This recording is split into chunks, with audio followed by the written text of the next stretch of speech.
Muy buenas a todos y bienvenidos a un vídeo más de tributación internacional. Y en este caso vamos a ver una materia que me hace especial ilusión compartir con vosotros, como es BEPS. BEPS significa Base Erosion and Profit Shifting, es decir, erosión de bases fiscales y traslado de beneficios a países de baja tributación. ¿Por qué me hace ilusión este vídeo o comentar con vosotros esto? Pues porque esta es la clase que a mí me hubiera gustado que me hubiesen dado cuando empecé a estudiar esto de BEPS. Porque hay información tanto en manuales como en artículos como por internet, pero no hay mucha materia que explique negro sobre blanco qué es esto de BEPS. Es decir, cómo consiguen tanto las personas físicas como las personas jurídicas llevarse los beneficios de un país de alta tributación, como puede ser España, a un país de baja tributación. Y esto es lo que vamos a ver en este vídeo. Sobre esto, es decir, después de explicar las estrategias BEPS, vamos a ver qué es lo que hacen los países para evitar que se lleven sus beneficios fiscales, tanto a nivel de la OCDE como a nivel de la Unión Europea. Pero claro, si no sabemos lo que son BEPS, o sea, no sabemos las estrategias, difícilmente podemos comprender el proyecto BEPS. Esto es lo que pasa muchas veces, que se explica el proyecto BEPS sin que se llegue a entender bien qué han hecho los países históricamente para trasladar los beneficios fiscales. Entonces aquí no os preocupéis porque lo vamos a ver todo. Entonces, bueno, BEPS o estrategias BEPS, hay fundamentalmente tres estrategias. La primera es propiedad intelectual. Llevarse los beneficios utilizando un activo muy movible como es propiedad intelectual, que puede ser una patente, una marca, un know-how, te lo llevas a otro país, ¿vale? Otra estrategia son estrategias de deuda. Ahora veremos un par de ejemplos. Y luego la tercera estrategia es la manipulación de los precios de transferencia. ¿De acuerdo? Entonces vamos a ir viendo estas estrategias de una en una con ejemplos prácticos para que veáis históricamente cómo se ha hecho esto. Entonces vamos a empezar con el caso de Xabi Alonso así porque sé que esto normalmente a mis alumnos les gusta mucho y entonces vamos a romper el hielo con esto.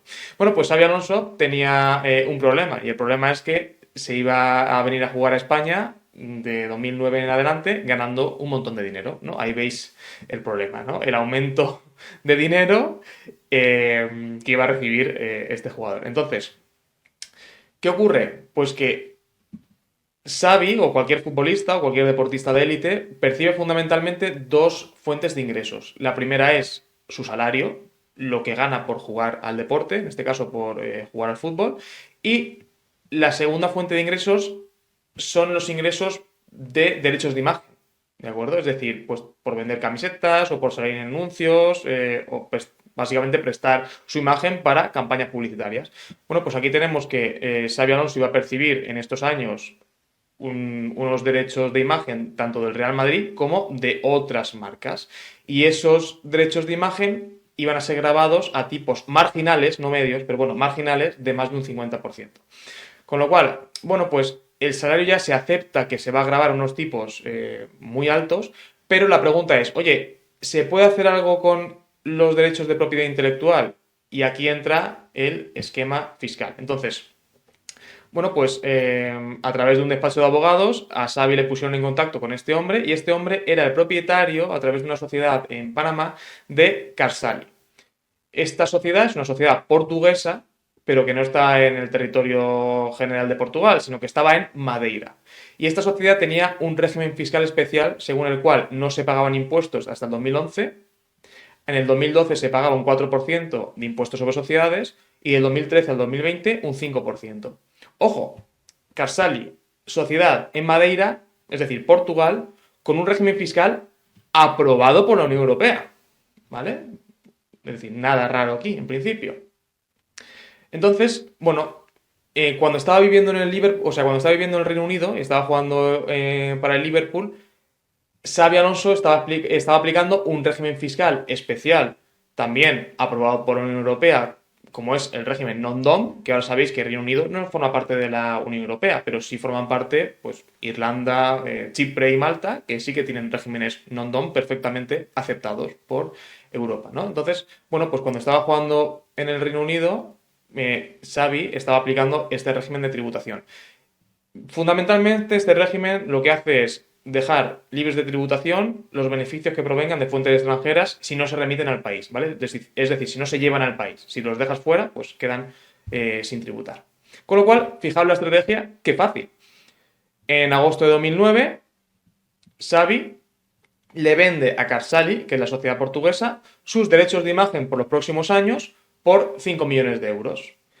Este precio es auditado tanto por un despacho de abogados como por una Big Four, es decir, tanto por Cuatro Casas como por KPMG, tienen informes en los que dicen que ese precio es un precio de mercado, con lo cual vamos a plantearnos esta transferencia de derechos de imagen, ¿cuánto paga para Xabi Alonso? Pues en el Reino Unido no paga impuestos porque para Reino Unido esa transferencia no se produce en territorio inglés y por tanto sometiendo a Xavi al régimen de non-dom no se tributa. Y en España, pues España, ¿qué iba a decir? Si Xavi ni era residente fiscal en ese año en España. Con lo cual, cero en Reino Unido, cero en España, nada. Es decir, no se pagan impuestos por transferir este derecho de propiedad, digamos, intelectual, que son derechos de imagen, a la sociedad portuguesa. Entonces, después de esa transferencia, la sociedad portuguesa tiene los derechos de imagen de Xavi y a su vez la sociedad portuguesa es propiedad de otra sociedad panameña y el director es este hombre. Lo segundo que se hizo fue en diciembre del 2009, Xavi compró las acciones de la sociedad portuguesa a la sociedad de Panamá y por esta compra pagó 5.000 euros. ¿Esto es mucho o es poco? Ojo, recordemos que la sociedad portuguesa tiene un derecho de imagen que le ha costado 5.000 euros, es decir, 5.000 en el activo, pero también una obligación de pagarle a Xavi esos 5 millones porque no se habían hecho efectivos. Por tanto, 5 millones en el pasivo. 5 en el activo, 5 en el pasivo, valor neto de la sociedad, 0, ¿vale? Con lo cual, esta sociedad sí que se podía comprar por un precio muy bajo. 5.000 euros sería pues, el capital social, es decir, un precio casi simbólico. ¿Vale? Y después de esto, pues esta es la estructura fiscal que empleó Xavi, es decir, facilísima, ¿no? Es decir, Xavi es el dueño de una sociedad en Portugal y esta sociedad le debe a Xavi 5 millones de euros. Ya está. Y el director era este hombre. Punto. Este es el esquema fiscal. Y a partir de aquí, ¿qué ocurre? Pues fijaos que los derechos o mejor dicho, la contraprestación o los royalties que percibía Xavi por la venta de sus derechos de imagen se pagaban no a Xavi, porque Xavi ya no tenía los derechos de imagen, los había vendido a la sociedad portuguesa.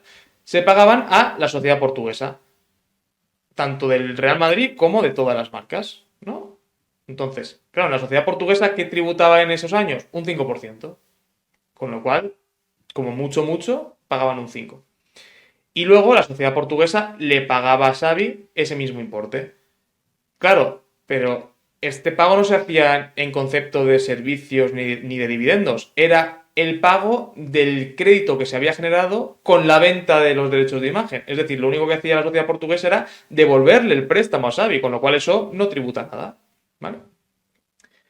Con lo cual, este es el esquema que se siguió y esto es lo que Xavi hizo en los años 2010, 11 y 12. Primero, pagó una pasta en impuestos, es decir, pagó 2,5 millones de euros de impuestos, no de base imponible, sino esto es cuota.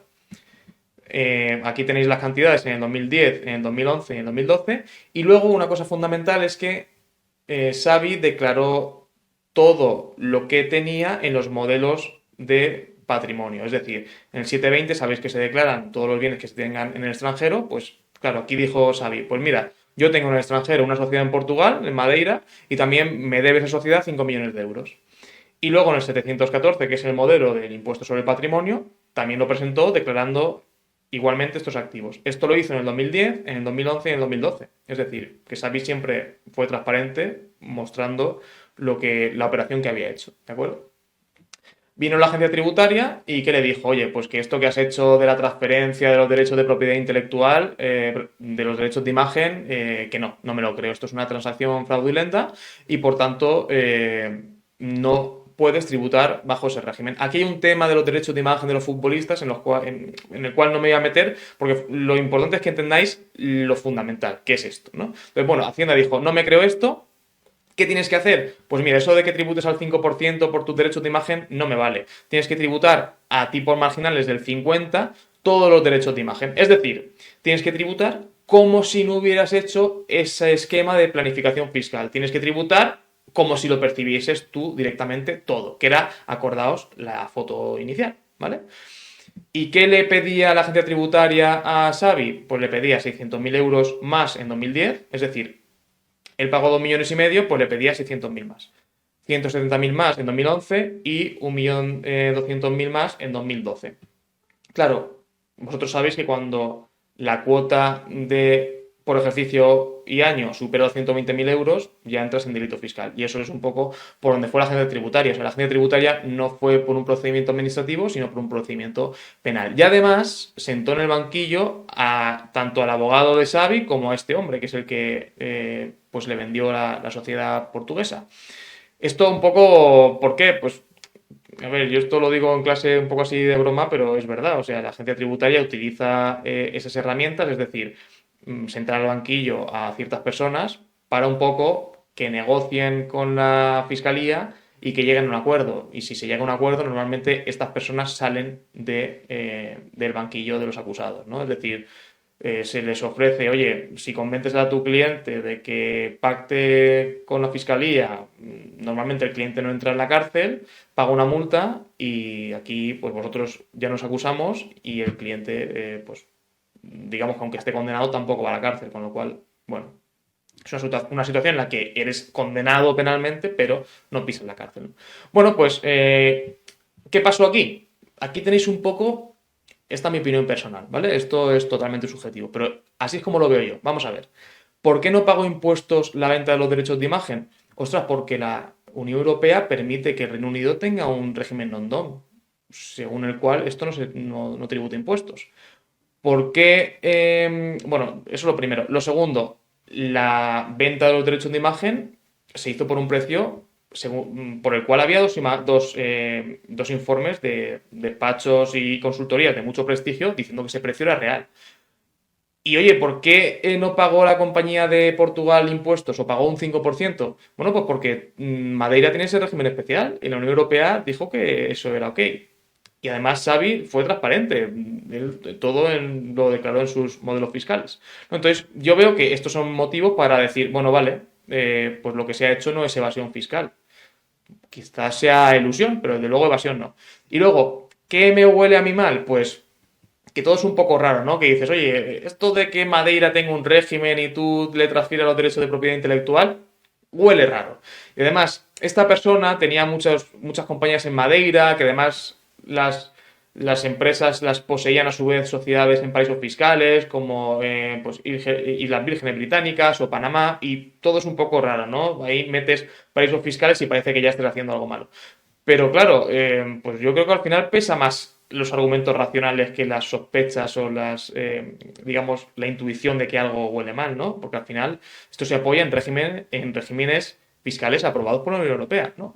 Con lo cual, el resultado final, Xavi sale absuelto y no tiene que pagar ni multa ni nada. Es decir, aquí lo que se dijo es, oye, esto no está mal hecho, ¿vale? No está mal hecho.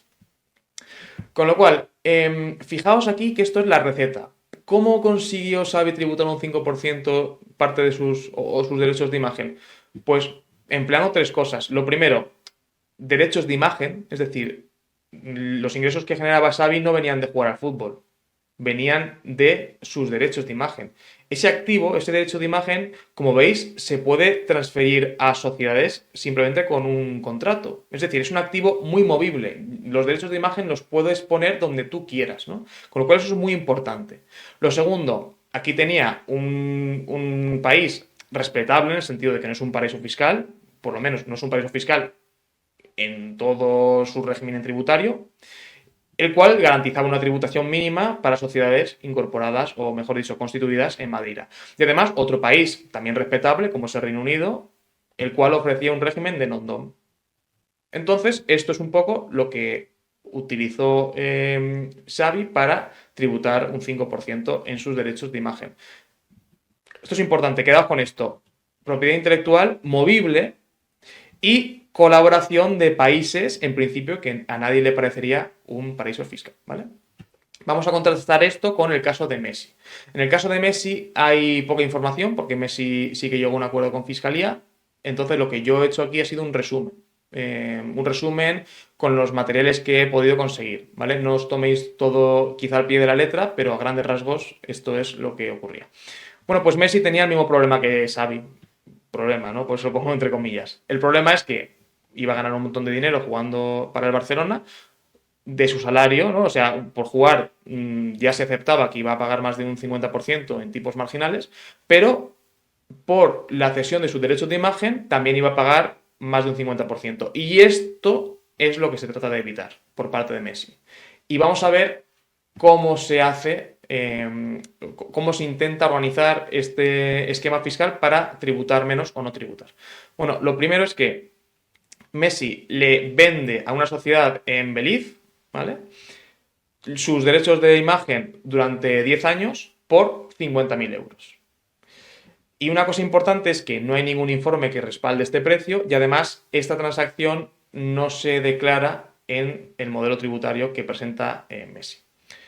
La compañía de Belice no es un régimen, digamos, aprobado por la Unión Europea, sino que es un régimen, digamos, un país paraíso fiscal de manual. Y además un país que permitía la emisión de acciones al portador. Cuando veáis acciones al portador, normalmente pensad en que igual algún uso indebido se está haciendo de esa compañía. No necesariamente, eso es cierto, pero probablemente. ¿Por qué?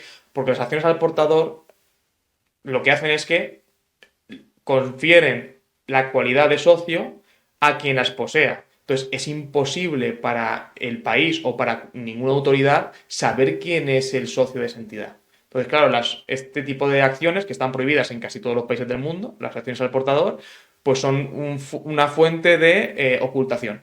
Porque como no sabes quién es el beneficiario efectivo, entonces el beneficiario efectivo de esta compañía, por lo que he podido investigar, era la madre de Messi. Entonces, Messi le vendía, recordemos, sus derechos de imagen durante 10 años a la compañía en Belice.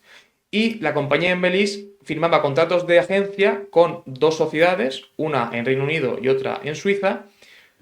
Y estas sociedades por arriba tenían sociedades sobre sociedades sobre sociedades, o sea, una cadena societaria que era complicada de seguir, pero al final cuyos beneficiarios efectivos eran un poco, en la de Reino Unido parece que era el padre de Messi y luego otra persona por ahí que se encargaba de facilitar el esquema fiscal, y para la de Suiza no sé quiénes eran los beneficiarios efectivos, no he llegado a saberlo, ¿vale? Y luego la compañía de Belice firmaba con las empresas que a su vez le pagaban los derechos de imagen, contratos de cesión, ¿no? Entonces, en 2006 se firma un contrato de la sociedad de Belice con Adidas, por el cual va a cobrar la compañía de Belice 9 millones de euros por estos casi 6 años de cesión de derechos de imagen. Entonces, ahora fijaos la pasta cómo va.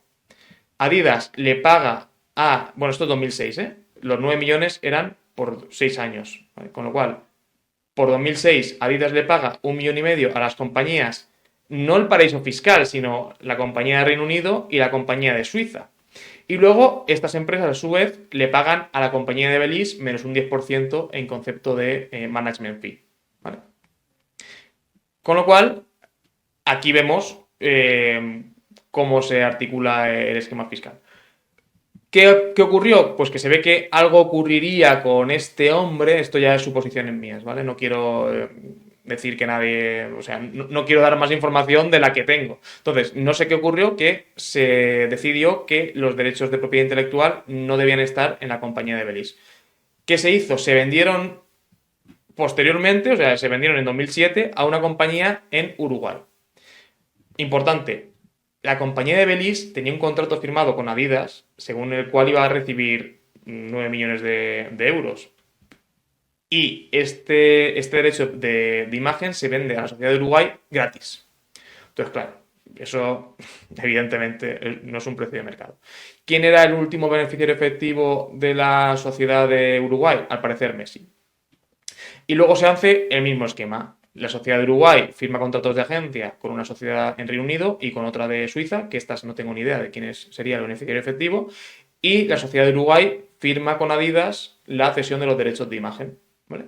Con lo cual, mismo esquema que antes. Adidas le paga a la sociedad de Reino Unido y la de Suiza, y estas sociedades a su vez le pagan a la uruguaya. O sea, cosas importantes aquí. En las declaraciones fiscales no se declara esa estructura, ni tampoco las transferencias de derechos de imagen realizadas.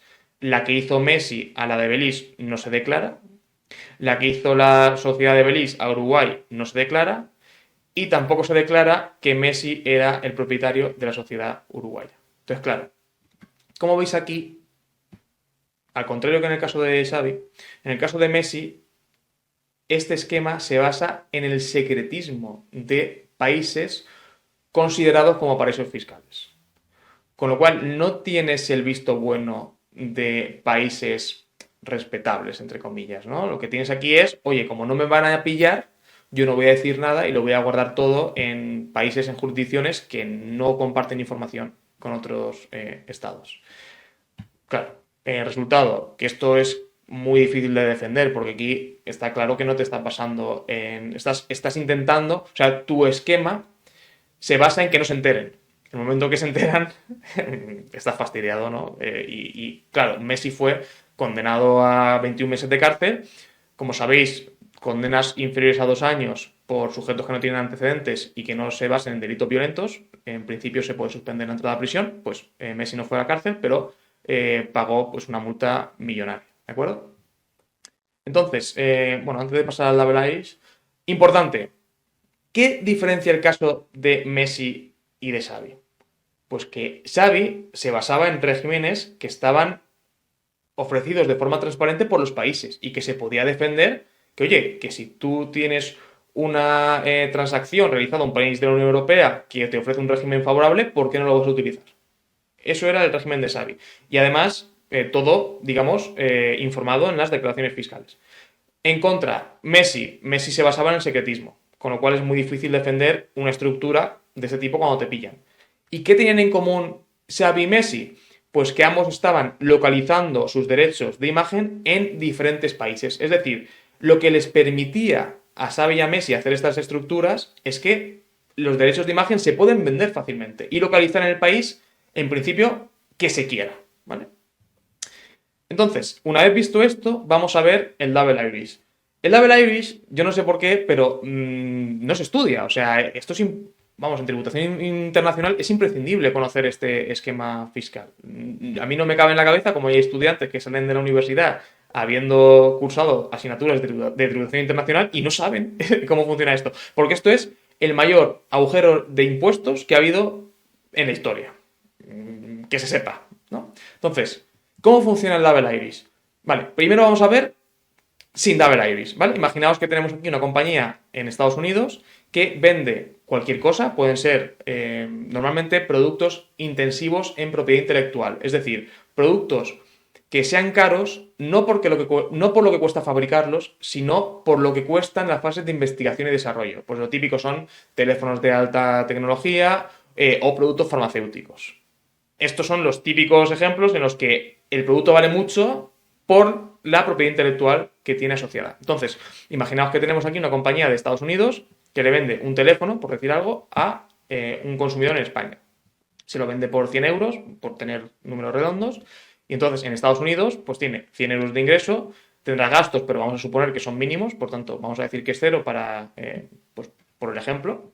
Su base fiscal es de 100 euros, su impuesto en Estados Unidos vamos a suponer que es un 30% y por tanto su beneficio después de impuestos es de 70 euros. ¿Vale? Entonces, a la empresa de Estados Unidos no le gusta esto, no quiere pagar 30 euros de impuestos.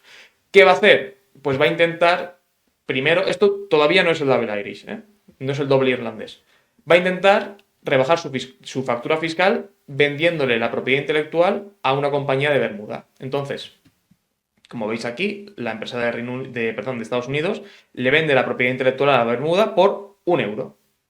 ¿Vale? Entonces, después de hacer esa venta, la compañía de Bermuda, o mejor dicho, esa compra, la compañía de Bermuda le cede los derechos de uso o de fabricación de ese teléfono a la compañía de España. ¿Vale? Y la compañía de España es la que vende al consumidor final.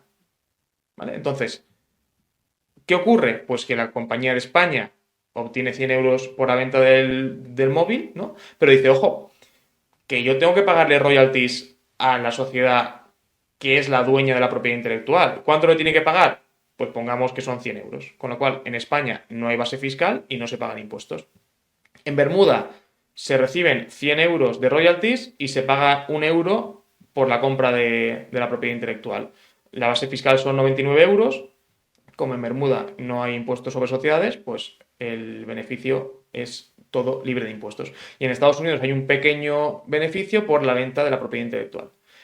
¿Parece razonable esto? Bueno, pues parece que no, porque, claro, si tú haces esa operación, lo que te va a decir Estados Unidos normalmente es que el precio de vender esa propiedad intelectual es muy bajo, no puede ser 1 euro, por algo que tú luego das un... O sea, no puede ser que yo te venda algo por 1 euro y tú inmediatamente hagas la cesión de la propiedad intelectual que yo te he vendido y cobres 100. Entonces lo que diría Estados Unidos es, no, oye, mira, el precio de venta de esta propiedad intelectual por simplificar, es de 100 euros, ¿no? Más o menos. El precio es más o menos las royalties que se cobran. Y entonces, Estados Unidos tendría un ingreso de 100, ¿no? Los gastos serían 0, la base fiscal volvería a ser 100 y el impuesto sería de 30. Es decir, como vemos aquí, Estados Unidos lo que hace es que subiendo el precio de la venta de la propiedad intelectual, se queda como estaba antes, ¿vale? Pero imaginemos, por imaginar, que el precio de la venta de la propiedad intelectual puede ser 1 euro. Esto, o sea, esto es importante entenderlo. ¿Por qué puede ser 1 euro? ¿Por qué es razonable defender que el precio del activo, el precio de la propiedad intelectual sea 1 euro y luego se recibe un royalty de 100 euros? Me parecería un poco descabellado. Vale, pues esto, claro, así dicho, es fácil ver que es raro o que es incomprensible, pero normalmente cuando se vende una propiedad intelectual, normalmente una patente o derechos de fabricación, no se sabe cuánto se va a recibir por el cobro de royalties. O sea, igual tú vendes un derecho de una patente de un medicamento y no sabes el éxito comercial que va a tener. Entonces, es muy complicado ponerle precio a la venta de este activo intangible, ¿vale? Y luego ya, igual pasan unos años y la empresa que tiene esa patente puede defender que, oye, que en ese transcurso de tiempo, pues es que las perspectivas comerciales son mucho mejores. Con lo cual, aunque aquí lo veáis un poco raro, o sea, no se extrañe que algo que puede generar muchos ingresos valga muy poco en un determinado momento del tiempo. Y esto sobre todo pasa con la propiedad intelectual, porque es muy complicado de valorar. Entonces, eso se presta mucho a este tipo de esquemas, ¿vale? Entonces, imaginemos que efectivamente el precio de la venta de la propiedad intelectual es de 1 euro y las royalties que se pueden cobrar por esa cesión de la propiedad intelectual es de 100 euros. Aún así, lo que haría Estados Unidos es decir, oye, tú tienes una compañía en Bermuda controlada por una compañía de Estados Unidos, esta compañía no paga impuestos y además obtiene ingresos pasivos. ¿En qué resulta esto? Pues, como vimos en el anterior vídeo, en la aplicación de reglas de transparencia fiscal internacional, es decir, CFC Rules. Estados Unidos diría, mira, te grabo estos beneficios como si los hubieras obtenido, o mejor dicho, como si los hubieras repartido a Estados Unidos. Con lo cual, te hago un ajuste, aquí te meto 100 euros de ingreso y te cobro 30 euros de impuestos. Con lo cual, te dejo igual que estabas antes. ¿Vale? Entonces, ya hemos visto los dos problemas que tenemos al hacer esto. Primero, transfer pricing. Y luego, aunque podamos defender el transfer pricing, las reglas de transparencia fiscal internacional. Y ahora sí, surge el double Irish. Para precisamente hacer esto, burlando estas dos reglas. ¿Cómo funciona el double Irish? Pues mirad, por pasitos. La compañía de Estados Unidos le ven, mejor dicho, antes de eso, constituye o crea una compañía en Irlanda. Y aquí está la clave. La compañía se constituye en Irlanda, pero se dirige desde Bermuda. Entonces, por aquellas fechas, porque el double Irish ya no es, o sea, el doble irlandés ya no es un esquema fiscal que se pueda hacer a día de hoy. Puede hacerse algunas variaciones, pero tal cual estamos aplicando, no. La clave es que Irlanda permitía que una compañía creada en Irlanda, pero dirigida desde otro sitio, fuera considerada por Irlanda como residente fiscal en ese otro sitio, aunque no tuviera convenio para evitar la doble imposición. Y esta es la clave y donde está el punto de estrés de este esquema. Entonces, ¿qué ocurre? Que esta compañía para muchos países va a ser irlandesa, es decir, residente fiscal en Irlanda. Pero para Irlanda va a ser residente fiscal en Bermuda, ¿vale? Bien, una vez tenemos Irlanda 1, la compañía holding, la compañía holding creaba otra compañía en Irlanda. Esta sí que era creada en Irlanda y dirigida desde Irlanda. Por tanto, irlandesa a efectos fiscales para todo el mundo, ¿vale? Y luego, lo que hacía la compañía de Estados Unidos era venderle la propiedad intelectual a Irlanda 1, es decir, la que tenía doble residencia fiscal. Y aquí está lo fundamental. Ese precio de €1 de la transferencia del activo intangible de Estados Unidos a Irlanda, una vez el activo estaba en Irlanda, se revalorizaba. Se hacía otro informe y se decía, oye, que esto que hemos comprado por €1 no vale realmente €1, vale 1.000 euros, pongamos. Y entonces, Irlanda 1 reconocía un beneficio. ¿Por qué? Porque es un ingreso fruto de una revalorización de un activo intangible, ¿vale? Entonces tenemos un ingreso de 1.000, un gasto de 1 de haberlo comprado a Estados Unidos, la base fiscal era de 999, pero ojo que esta compañía, como pagaba impuestos en Bermuda, pues en Bermuda no se pagaba nada y el beneficio después de impuestos era 999. Y aquí se han generado todos los ingresos que no van a tributar. Aquí está el paso fundamental, ¿vale? Y luego Irlanda 1 le cedía el derecho de uso de la propiedad intelectual a Irlanda 2. E Irlanda 2 vendía el teléfono o lo que fuera a todos los clientes de la Unión Europea. Entonces, vamos a verlo ahora con la pasta. Primero, el cliente del país europeo le paga a Irlanda 2 100 euros, imaginemos. Ingresos para Irlanda 2, 100 euros.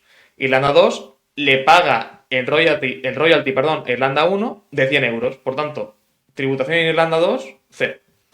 Irlanda 1 tiene un ingreso de 100 euros, pero unos gastos de amortización del activo intangible de 100 euros. Con lo cual se queda a 0 y ya está. Importante, ¿la pasta dónde está? La pasta está en Irlanda 1. ¿Qué ocurre si Irlanda 1 distribuye un beneficio a Estados Unidos?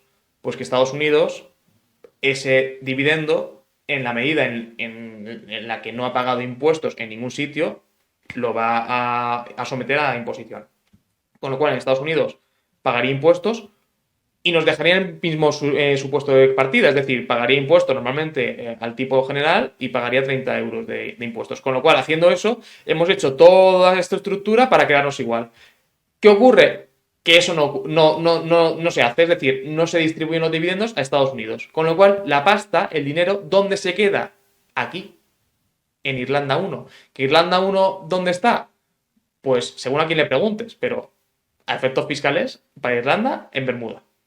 Y desde aquí, pues bien, o se quedaba aquí y se remansaba ahí, o bien financiaba otro tipo de operaciones que tuviera la empresa, ¿no? Pero la pasta nunca volvía a Estados Unidos, ¿de acuerdo? Entonces, balance. El dinero, por un año, el dinero se queda aquí, 100 euros los tengo aquí, y tengo 30 céntimos tributados en Estados Unidos, y ningún impuesto más tributado en ningún otro país. Cuando pasan 10 años, he cobrado todos los royalties que tenía que cobrar, he amortizado totalmente el activo intangible, es decir, la patente, con lo cual ya no tengo derecho, ya no tengo la patente porque ya normalmente ha expirado la protección, y tengo todo el dinero aquí en Irlanda 1 y habré pagado los mismos 30 céntimos en Estados Unidos por la transferencia de la propiedad intelectual. 30 céntimos sobre 1.000 euros, un 0,03% de tipo efectivo. No 0,3, digamos, no 3%, 0,03%. Y este es lo que se llamaba el doble irlandés. ¿Por qué doble irlandés? Pues muy fácil, tenemos dos compañías irlandesas haciendo el sándwich.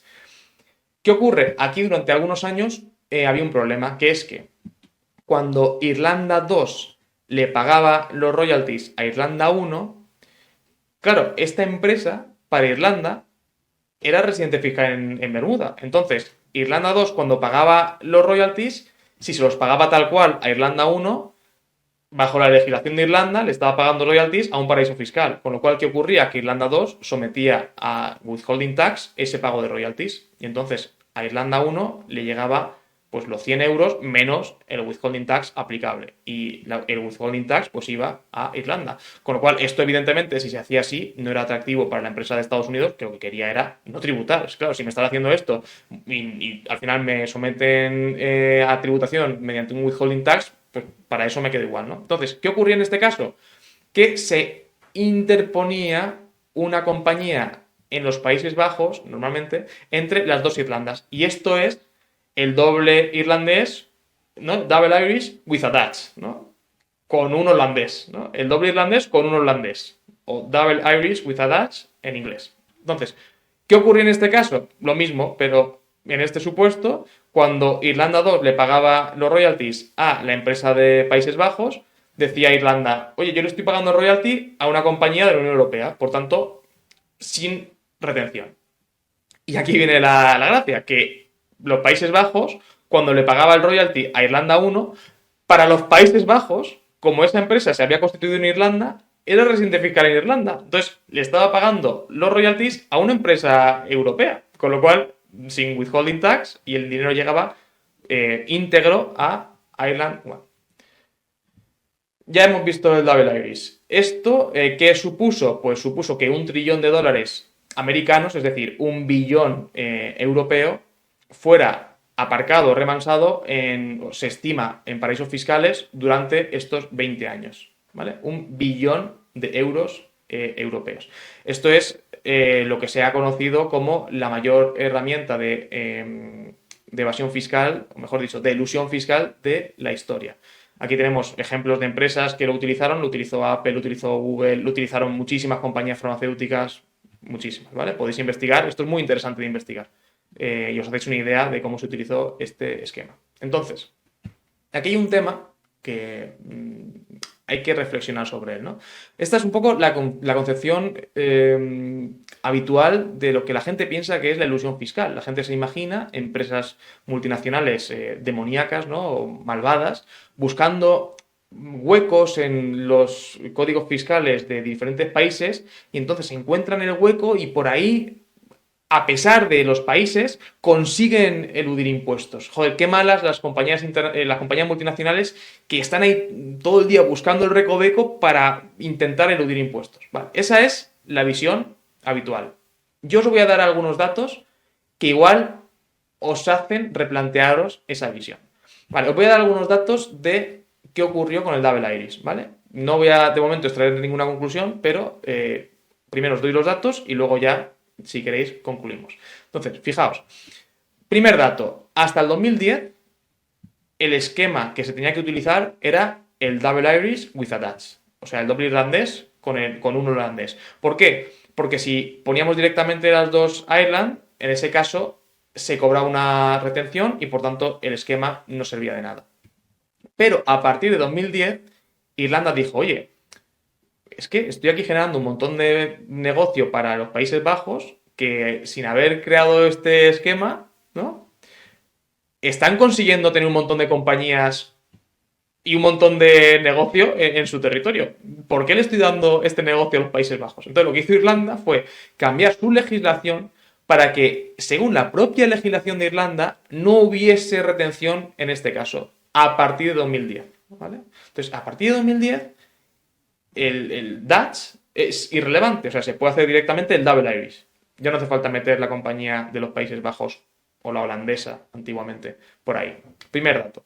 Segundo dato, Irlanda daba o firmaba secret rulings, o sea, digamos, consultas vinculantes, lo que sería una consulta vinculante en España, con estas multinacionales y les decía, les confirmaba que el esquema era válido si en Irlanda se hacía una actividad económica y empleados locales en Irlanda eran contratados. Entonces, claro, Irlanda era plenamente consciente de este esquema, porque de hecho firmaba consultas vinculantes que aprobado en el mismo.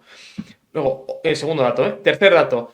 Qué raro que Irlanda permitiese que una compañía se crease en su territorio, pero que si se dirigía desde otro país no fuera residente fiscal en Irlanda. Eso no hay ningún país en la Unión Europea que lo permitiese. Irlanda, uno de los pocos, ¿no? He dicho ninguno, casi ninguno, pero Irlanda sí lo hacía, ¿vale? Tercer dato. Cuarto dato, ya no se puede hacer el double Irish, o sea, es un esquema que ya no es viable hacer, pero, claro, no fue Estados Unidos el que fue en contra de este esquema, fue la Comisión Europea. Esto es, ahora veremos por qué. Quinto dato. En 2015 Irlanda dijo, oye, hemos detectado que hay aquí un agujero por el cual hay muchos impuestos que se están eludiendo en Europa. Entonces ya no se puede, si quieres crear este esquema, ya no puedes hacerlo, ya no puedes tener una compañía incorporada en Irlanda y siendo dirigida desde otro país. O sea, ya no puedes hacerlo, pero si ya lo estás haciendo, puedes seguir haciéndolo hasta 2020. Qué raro, un agujero, o sea, una especie de un resultado que no es intencionado, pero que cuando lo descubres, das 5 años para que las compañías lo cambien. ¿No? Un poco extraño. Y luego, a partir de 2015, que ya no se puede hacer el label iris, hay algunos informes que esto, cogerlo con pinzas, pero hay algunos informes que dicen que este esquema se puede seguir utilizando con ciertos países. Ponen Malta y Emiratos Árabes Unidos, United Arab Emirates. ¿Por qué? Porque en este caso Irlanda sí que tiene convenios para evitar la doble imposición que dicen que en caso de empate, o sea, en caso de doble residencia, la regla de ese empate da la residencia al país desde donde la compañía se dirige. Entonces, claro, como Irlanda sí que tiene convenio, estos países podrían ocupar lo que ahora o lo que hasta ahora hemos visto que era Bermuda, ¿no? O sea, hacer la misma estructura pero con Malta o con Emiratos Árabes en lugar de Bermuda. Bueno, esto lo sabremos de aquí a unos años cuando salgan los escándalos y nos enteremos. Como esto es normalmente secreto, pues ahora solo podemos especular.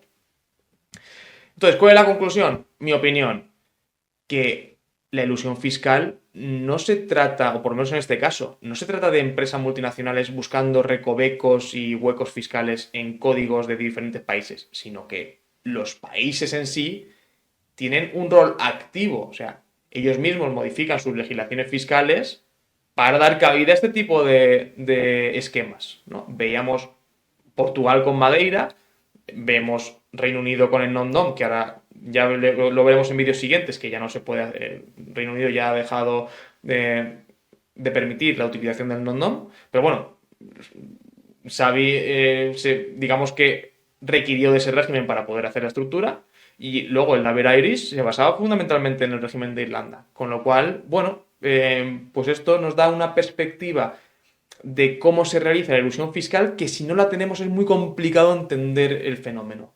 Si lo entendemos como empresas buscando agujeros en códigos fiscales, es difícil llegar a entenderlo, ¿vale?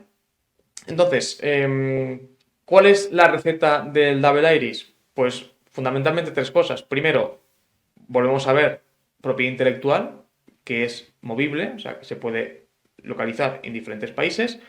Un país respetable, por ejemplo, Irlanda, que permita hacer este esquema normalmente a cambio de trabajos y de actividad económica en su país, esto es una constante en tributación internacional.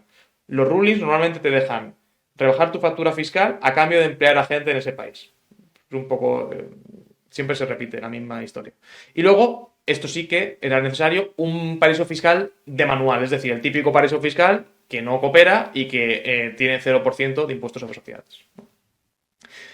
Con lo cual, hemos visto la primera estrategia para de realizar BEPS, ¿no? Para coger los beneficios de un país y llevártelos a otro país de baja tributación. ¿Esa estrategia en qué se basa? En la propiedad intelectual. Puntos clave a tener en cuenta. De nuevo, la propiedad intelectual es movible, se puede situar allá donde queramos. ¿Cómo se hace? Pues moviendo los beneficios de países donde se generan a países de baja tributación o incluso paraísos fiscales. ¿Y cómo se hacen? Pues normalmente requiriendo la colaboración, perdón, de algún país respetable, porque si no, si hacemos un esquema que se base en el secreto, pues ya sabemos que cuando nos pillan, pues no nos desmontan, ¿no? Bien, hemos visto BEPS, o sea, estrategias BEPS con propiedad intelectual. Ahora vamos a ver estrategias BEPS con instrumentos de deuda.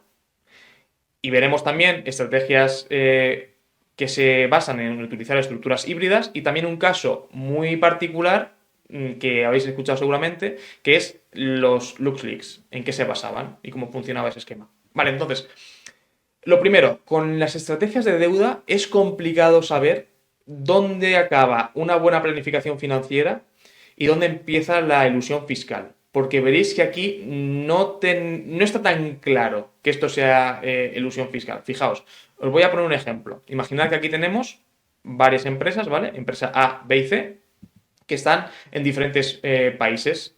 En este país se paga un 30%, aquí un 25% y aquí un 40% de impuestos sobre sociedades, ¿de acuerdo? Y todas estas son empresas que son filiales de una empresa holding, es decir, son parte de un grupo multinacional. Entonces, lo que hacen estas empresas es que operan en estos países y necesitan fondos, necesitan dinero y para recibir esos fondos acuden a una entidad bancaria local.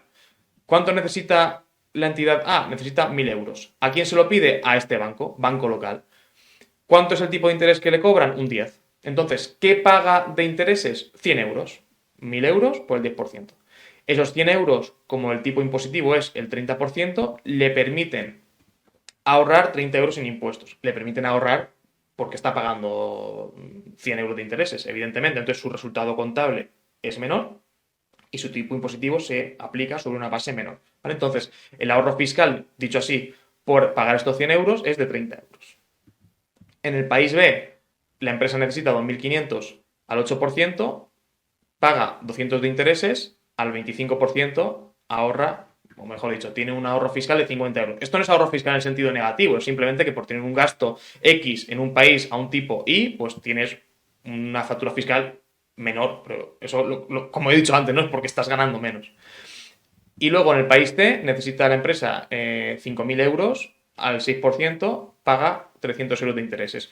Al 40% de tipo impositivo, el ahorro fiscal es 120. Vale, esto es, digámoslo así, qué ocurre si cada empresa le pide al banco de su jurisdicción un préstamo por los fondos que necesita. ¿Qué podemos hacer aquí? ¿Cuál es la típica estrategia de planificación fiscal internacional? Pues oye, me cojo las necesidades de caja de las filiales, las agrupo, fijaos, 1.000 más 2.500 más 5.000, 8.500, y ese dinero lo pido prestado a un banco en una jurisdicción con un tipo impositivo reducido. ¿Vale?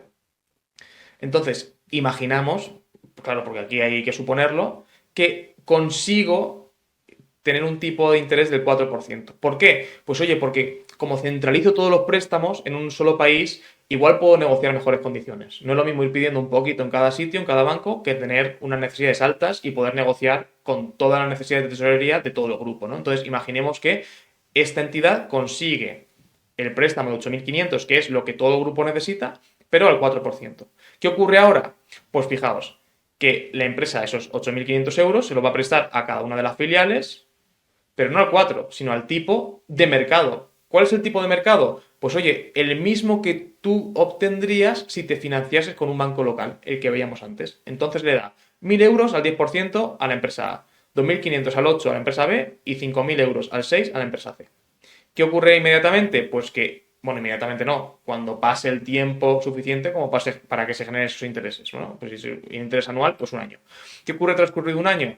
Pues que la empresa A le paga 100 euros, que son los intereses, a la empresa D.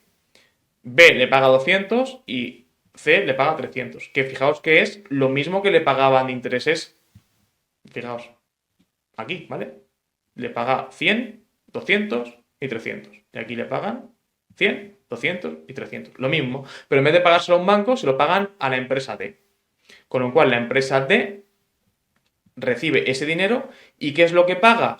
Pues 8.500 por el 4%, porque ese préstamo está obtenido en unas mejores condiciones, con lo cual le paga 340 al banco.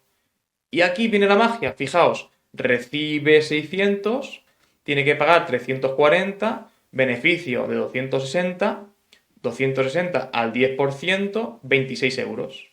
Si tienes un beneficio de 260 y pagas 26 de impuestos, tienes un beneficio después de impuestos de 234. Este beneficio, ¡pum!, por arte de magia ha salido. Porque fijaos que antes las empresas pagaban lo mismo a su entidad local y ya está, se acaba la película. Aquí, habiendo hecho esto, habiendo creado una compañía en un país de baja tributación y además teniendo unas mejores condiciones financieras, he generado beneficios de la nada, ¿no? Entonces, claro, esto, como he dicho antes, se beneficia de dos cosas. De lo primero, unas mejores condiciones financieras y segundo, unos tipos impositivos más bajos.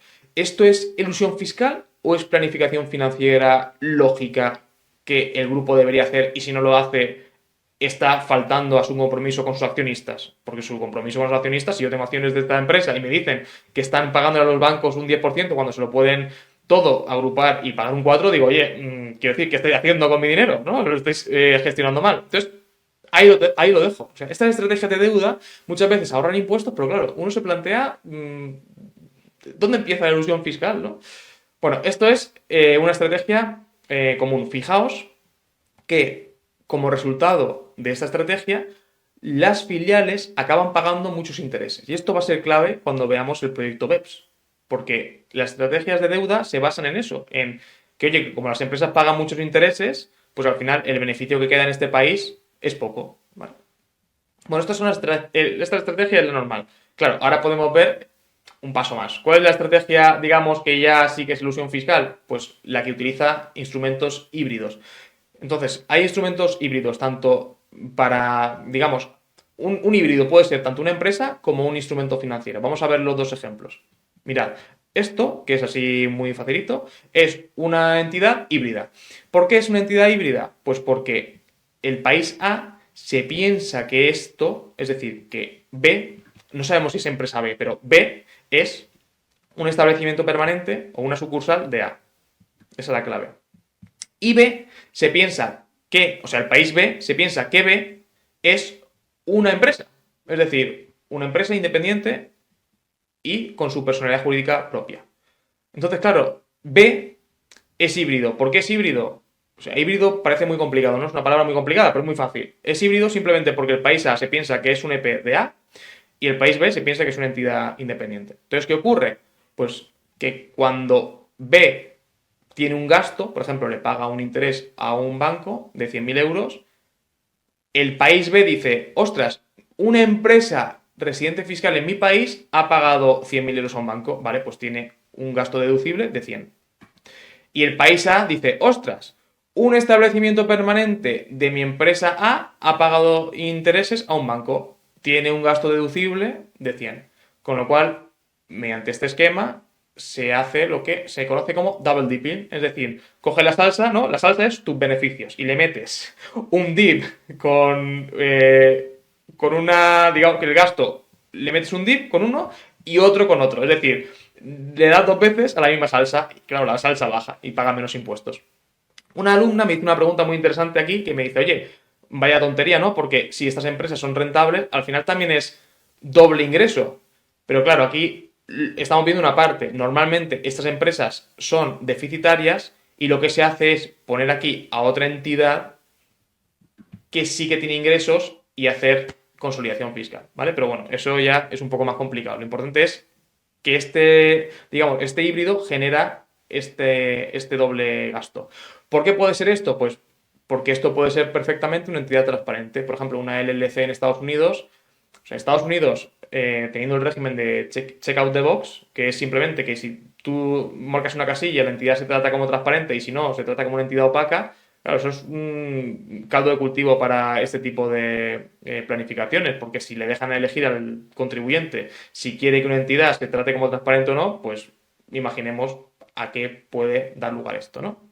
Entonces, estos son entidades híbridas, pero también tenemos instrumentos financieros híbridos. Imaginemos que el país A le da dinero al país B, ¿vale? Y claro, le da dinero, pero ¿cómo se lo da? Pues puede ser por un préstamo participativo, pueden ser esto acciones convertibles, son instrumentos complejos, ¿vale? De hecho, son complejos a propósito. De hecho, la Fiscalía Internacional muchas veces, o sea, la ilusión fiscal se define muchas veces como gente muy inteligente haciendo cosas muy complicadas que no tienen ningún sentido si quitamos el componente fiscal, ¿no? Que parecen muy absurdas si quitamos el componente fiscal. Pues esto precisamente. el caso. Es decir, este instrumento financiero es muy complejo. ¿Para qué? Para que el país A se piense que es inversión en B. Es decir, el país A dice, oye, la empresa A, mi contribuyente A, ha invertido en el capital social de la empresa B o en los fondos propios de la empresa B. Es decir, es, digamos, mayor valor de sus participaciones. Y el país B dice, la empresa A le ha dejado a la empresa B dinero como acreedor. ¿Vale? Entonces, esto es la explicación de híbrido. El país A se piensa que es inversión en fondos propios, el país B se piensa que es deuda. Entonces, ¿qué ocurre cuando B le paga intereses a A? Pues ocurre esto. El país B dice, la empresa B le ha pagado intereses a la empresa A, por tanto, gasto deducible. Y la empresa A dice, el país A, perdón, dice, la empresa A ha recibido dividendos. Porque claro, si tú inviertes en fondos propios, lo que recibes a cambio son dividendos. Ha recibido dividendos de la empresa B y normalmente, como los países tienen exención, si se cumplen ciertos requisitos, por la recepción de dividendos, pues el país A deja sin tributar esos ingresos. Con lo cual, esto es un ejemplo de deducción, perdón, sin inclusión. Deducción en B sin inclusión en A. Ejemplos de híbridos hay muchos. Os he querido poner estos para que os hagáis una idea de cómo pueden funcionar y de las consecuencias que tienen. Y ahora vamos a ver el rey o la reina de las estrategias de instrumentos híbridos, que es el escándalo de LuxLeaks. Luxemburgo, Leaks, filtraciones, ¿vale? Las filtraciones de Luxemburgo. ¿Y qué papel jugó este país y las compañías Big Four para que esto fuera posible? Entonces, imaginemos que tenemos aquí dos países, el país A y el país B. En el país A está la compañía A y en el país B está la compañía B. Y A le deja a B un dinero y B le paga a A un interés. En condiciones normales, ¿qué ocurre? Pues que B se deduce los intereses que paga a A, es decir, si los intereses son de 600 millones de libras, por un ejemplo que sale en un papel de los LuxLeaks, entonces la empresa B tiene 600 millones de libras de gasto deducible. Y la empresa A, como recibe 600 millones de libras de ingresos por intereses, pues tributa en el país A 600 millones o sea, sobre 600 millones de libras, ¿no? Es decir, esto es lo típico, lo que ocurriría cuando una empresa le deja a otra dinero y la empresa que recibe el dinero le paga a la que se le ha prestado intereses. Pero claro, aquí vemos que están planeando algo. ¿Cómo, ¿Qué papel juega Luxemburgo para que en este caso no se genere aquí un ingreso tributable? Fijaos, la compañía A lo que hace es que crea un establecimiento permanente, una sucursal, en Luxemburgo y le deja dinero a esa sucursal. Claro, le deja dinero, ¿en qué sentido? Esto es un poco raro porque recordemos que una sucursal no existe como contribuyente, no es más que el contribuyente en sí haciendo negocios en Luxemburgo. Entonces, eso de que se hace un préstamo a sí mismo es muchas veces imposible. Simplemente sitúa en esta sucursal el dinero, ¿no? A efectos nuestros. Y luego la compañía A crea ahora sí una empresa luxemburguesa, ¿vale? Una empresa normal y corriente. Digamos, la sucursal en Luxemburgo transfiere los fondos a la empresa luxemburguesa, ¿vale? Mediante un instrumento financiero, en principio, híbrido, ¿vale? Híbrido o ciertamente complicado, ¿vale? No un instrumento normal y corriente. Y luego la compañía luxemburguesa, ese dinero que ya está aquí, se lo presta a la compañía B, ¿vale? Entonces, ¿qué pasa ahora? Que la compañía B, con este dinero, pues hace lo que tenga que hacer, porque recordemos que los fondos realmente iban de A a B. Aquí Luxemburgo está de paso. Entonces, la empresa B realmente ese dinero lo necesita pues, para hacer su actividad comercial y lo utiliza para lo que lo tenga que utilizar, ¿vale?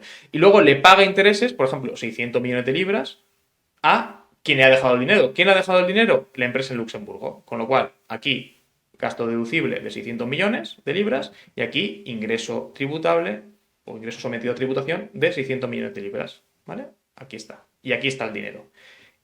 Luego, la empresa en Luxemburgo le devuelve el dinero, ojo, no a la empresa A, sino a la sucursal de la empresa A en Luxemburgo. Y ya la pasta está aquí, ¿vale? Y aquí está lo fundamental y el papel de Luxemburgo. Luxemburgo firma un ruling con el grupo fiscal diciendo dos cosas. Lo primero, que la sucursal luxemburguesa y la empresa independiente en Luxemburgo son tratadas como un mismo contribuyente a efectos fiscales, ¿vale? Es decir, esto y esto a efectos fiscales es uno. Y luego, ese ruling también dice que aquí se genera un gasto deducible en Luxemburgo, ¿vale? Entonces, aquí ocurre que tenemos un gasto deducible y un ingreso tributable. En Luxemburgo se anulan. Y luego, la sucursal luxemburguesa, ese dinero lo transfiere a la compañía A. Esto puede ser perfectamente una cuenta bancaria en Luxemburgo transfiriendo fondos a otra cuenta bancaria en el país A.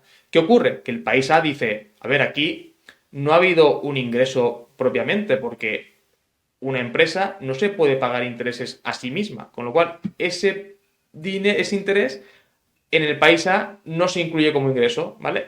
Es como si no existiera, porque repito, no te puedes pagar intereses a ti mismo. Con lo cual, este es el resultado final. Tenemos en la compañía B un gasto deducible, que perfectamente tiene que estar porque la compañía B ha pagado unos intereses. Tenemos en Luxemburgo una deducción y un ingreso que se anulan. Y ojo, tenemos en el país A un nada, una no inclusión, ¿vale? ¿Por qué? Pues porque el país A dice, oye, esta empresa no le ha pagado intereses nadie. Le ha pagado, o sea, simplemente ha transferido fondos de una cuenta corriente a otra. Ya está. ¿Vale?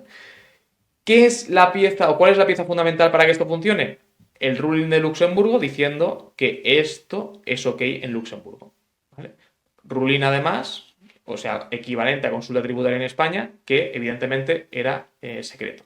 Entonces, aquí tenéis un poco a modo de sátira, pero no es sátira, es lo que ocurría. De hecho, lo podéis ver en este libro que os recomiendo, Bean Counters. O sea, esto es la forma despectiva con la que el autor se refiere a los contables, sobre todo de las Big Four. Entonces, este libro es muy rompedor, pero os recomiendo mucho su lectura, la verdad, está muy bien. Y lo que básicamente os resumo es que Luxemburgo tenía una oficina con el equivalente al director general de tributos de aquí, dedicada a dar rulings. Entonces, que los rulings un día a la semana se le daban los rulings igual 40 o 50 a esa persona y 4 o 5 horas después se firmaban. Y que todas las Big Four tenían, digamos, un trato con esta persona y que conseguían pues rulings básicamente como churros. Tanto era así que a esta persona le llamaban Monsieur Ruling, al director de tributo de Luxemburgo. Entonces, escándalo magnífico, ¿no? En Luxemburgo, socio fundador de la Unión Europea, utilizando su estatus de país miembro de la UE y además mediante unos rulings secretos para facilitar el uso de herramientas o instrumentos híbridos para generar una no imputación, es decir, un no ingreso en otro país que seguramente también sería de la Unión Europea, ¿vale? Entonces, esto es lo que os quería comentar de los mecanismos de deuda para hacer BEPS. ¿Qué enseñanzas podemos extraer de estos mecanismos? Primero, que los activos financieros, igual que pasaba con la propiedad intelectual, son fácilmente movibles. O sea, una empresa le puede dejar a otra dinero y cargarla de deuda simplemente con la firma de un contrato. Súper fáciles de mover. Y lo mismo, las acciones y la deuda se puede ceder, es decir, unas acciones se pueden vender y un crédito se puede ceder de forma súper fácil también. Es decir, primera característica que es muy importante para estos mecanismos de BEPS, que el activo se pueda mover fácilmente. Lo segundo, la deuda se utiliza para mover lo mismo que pasaba con la propiedad intelectual, los beneficios de países de alta tributación a países de baja tributación. Y aquí está una consecuencia fundamental que no pasaba en propiedad intelectual, que sí que pasa con los instrumentos de deuda. Que a consecuencia de utilizar estos instrumentos como forma de BEPS, los países residentes en territorios de alta tributación, o sea, perdón, las compañías residentes en países de alta tributación acaban sobrecargadas de gastos financieros. Son empresas que igual no sé si por herramientas elusivas o simplemente por su estructura financiera, acaban muy cargadas de gastos financieros, lo cual va a ser un foco, o sea, va a ser un aspecto en el que ponga el foco la OCDE y también la Unión Europea, ¿de acuerdo? Y ya solo nos falta, como tercera herramienta, precios de transferencia. Hemos visto propiedad intelectual, hemos visto instrumentos de deuda y ahora vamos a ver precios de transferencia de forma muy breve porque acordaos que la manipulación de precios de transferencia ya la vimos en un vídeo anterior que os invito a consultar. Entonces, vamos a ver simplemente el caso de Starbucks. Yo no digo que esto sea manipulación del precio de transferencia, pero podemos hacernos una idea de en qué puede acabar esto de los precios. O sea, ¿cuál es el problema aquí en tributación internacional? ¿No? Pues fijaos, aquí tenemos a Starbucks Reino Unido, que es la que le vende el café a los consumidores de Reino Unido. Entonces, bueno, pues cobra ingresos de los consumidores y debería, en principio, pagar impuestos, ¿no? Bueno, pero es que, claro, la compañía de Starbucks en Reino Unido no tiene beneficio. ¿Y por qué no tiene beneficio? Pues porque hace 3 pagos a otras compañías del grupo. ¿A quién le paga Starbucks Reino Unido? Pues mirad, por la compra de los granos de café, le paga a una compañía que está en Holanda, que a su vez le compra el café a otra compañía en Suiza. Y esa compañía suiza se lo compra a un distribuidor. ¿Qué ocurre? Que el distribuidor se lo vende a la Suiza y la Suiza le pone un margen del 20%. Es decir, yo lo compro por 100, lo vendo por 120. Pero claro, ojo, esto es la semilla en bruto. Pero es que aquí lo que defiende Starbucks es que hay muchas empresas que también ese grano de café se lo compran a un precio de 120 euros, o sea, del coste más el 20%. Es decir, que no está manipulando su precio de transferencia porque también se lo puede vender a unos terceros. No es que se lo venda a sí mismo muy caro, sino que lo puede vender caro a todo el mundo porque es un café de mucha calidad, ¿no? Luego, este café va a la empresa en Holanda, en Países Bajos, y la empresa de Holanda lo tuesta y se lo vende a Starbucks Reino Unido. Claro, Starbucks Reino Unido, en vez de comprar el café directamente y tostarlo ellos, no, se lo compran digamos, a una empresa y esa empresa a su vez a otra empresa. Por este camino, pues se van quedando una serie de beneficios que no se sitúan en Reino Unido. ¿A quién le paga también Starbucks Reino Unido? Le paga a la sociedad en Países Bajos derechos de uso de royalties. Es decir, le paga por recibir la propiedad intelectual del grupo Starbucks.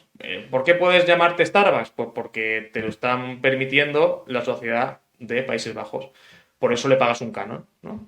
¿Por qué? Pues porque la propiedad intelectual se sitúa en principio, vamos a imaginarnos que se sitúa aquí, aunque realmente está en Estados Unidos, pero bueno, por simplificar, imaginemos que se sitúa aquí. Entonces, claro, es que Starbucks dice, no, es que yo para poner Starbucks y para poner que el café o sea, para utilizar todos los elementos que hacen Starbucks, una marca, que te permiten a ti entrar en Starbucks y no en el bar Pepe o bar Paco, tengo que pagarle a Países Bajos, porque es que si no, no puedo ponerle Starbucks, ¿no? Eso dice Starbucks Reino Unido. Y luego, ¿a quién también le paga? Le paga intereses por financiación a Starbucks Estados Unidos, que le paga el LIBOR, es decir, el tipo de interés interbancario de Londres, más el 4%. ¿Vale? Entonces, claro, Starbucks Reino Unido no es rentable. No es rentable no porque el grupo no sea rentable, sino porque el hecho de hacer estos 3 pagos, que además son justo lo que hemos visto, son precios de transferencia, son propiedad intelectual y son instrumentos de deuda. Claro, Starbucks Reino Unido no gana dinero. Como no gana dinero, pues ha estado mucho tiempo sin pagar impuestos en Reino Unido. ¿Esto es manipulación? No. Bueno, el consenso es que si esto se hace a mercado y las empresas tienen sustancia, esto es perfectamente legal. ¿Vale? Con lo cual, digamos, resumen de este vídeo, que ha sido el más largo, desde luego, de esta serie, pero yo creo que merece mucho la pena haberse extendido. Resumen de todo. Primero, 3 elementos para hacer BEPS. Y son 3, ¿eh? Son propiedad intelectual, instrumentos de deuda y transfer pricing. Y no hay más, son esos 3. Y además, otro segundo elemento. Ojo, que esto no son empresas que buscan recovecos en códigos fiscales. No. Estos son países que abiertamente ofrecen jurisdicciones o regímenes más ventajosos. Con lo cual, el problema de BEPS no es empresas contra países. muchas veces es países contra países. Y de hecho, en un vídeo posterior veremos qué regímenes fiscales tienen todos los países que son de paraíso. España tiene dos. O sea, España podemos decir que es un paraíso fiscal y quien, o sea, pues, habrá gente que me echa los leones por esto, pero es verdad. O sea, España tiene el régimen EDBE, que es un régimen de paraíso fiscal, y el régimen Beckham, que también es un régimen de paraíso. Y quien me diga que no, que me lo discuta. Bueno, y esto es un poco lo que os quería decir. Espero que hayáis disfrutado de esta clase tanto como yo haciéndola. Muchas gracias por vuestra atención y nos vemos en próximos vídeos.